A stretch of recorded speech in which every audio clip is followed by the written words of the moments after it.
যদি ভাড়া পাওয়া যায় চ দেখি গিয়ে কি করা যায়। তা এরা ভাই দুটো ভিখারি আছে জিজ্ঞেস করে দেখি।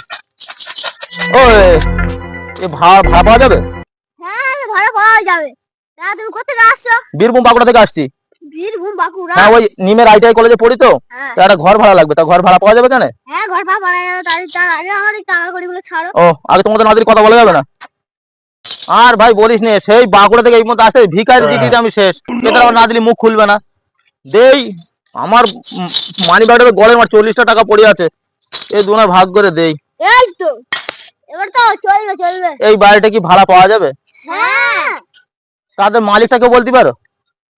ওই তুই জানো আমরাই তো মালিক। ভাই বলে কি ও? এ ভাই ঠাট্টা করার জন্য আরো 100 দেবো নাকি?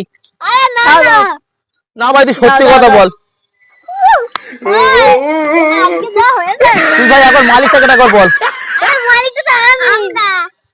এই বলে কি? তা